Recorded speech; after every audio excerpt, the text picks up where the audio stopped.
শ্রীভূমি জেলার চরগুলায় দ্রুতগামী ডাম্পার ও স্কুটির মুখোমুখি সংঘর্ষে গুরুতর আহত দুই যুবক। ঘটনার পরপর স্থানীয়রা এগিয়ে গিয়ে আহতদের উদ্ধার করে এবং তাদের চিকিৎসার জন্য করিমগঞ্জ অসামরিক হাসপাতালে পাঠিয়ে দেন। আহতরা চরগুলা জবাইনপুরের গুলজার আহমেদ ও শামসুদ্দিন বলে জানা গেছে। ব্যুরো রিপোর্ট, আমার সোনার কালীগঞ্জ।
আমরা সংগুলাতে বাংলাতে নামাজের আওয়াজ সময় তারা ক্রস হয়ে গেছি টিপার বেড়াটা খুব বাল্লাবাল্লি করছে তারা খুব করার পরে তারা আমরা ক্রস করিয়ে গেছি আইয়া সবগুলাতে ইয়া নিচে আই আমরা গাড়ি আমরা বাইকটা পাইছি তামানি পরে তারা উঠে আইসি আমার শোনা গেছে এক্সিডেন্ট হয়েছে বাদে উঠে আইসি আমরা উঠে যাওয়ার পরে দেখছি তারা আমার বাতি গাড়ি টায়ার নিচে পালায় পরে ড্রাইভারটা আমরা আইতে আইতে ড্রাইভারটা বাইকে তার লগর টিপার আর একটা ড্রাইভার আছে তারে করে তৈছে টিপার এপুয়া তৈছে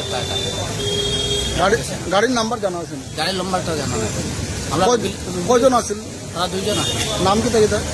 গুলজার আহমদ একটা আর সমজালুদ্দিন একটা। বাড়ি কই তারা? সরগুলা জবানপুর। তারা কইতে আওয়াজ লাগছে? তারা বাংলা তারা আমার কাছে। আর ট্রাকটা কইতে আওয়াজ? ও বাংলা থেকে। মানে ট্রাকটা কি তার পিছনে মারছে নাকি? সামনে দিকে এই মাছ মানে মুখামুখি হয়েছে? মোটামুটি ভালো মতো।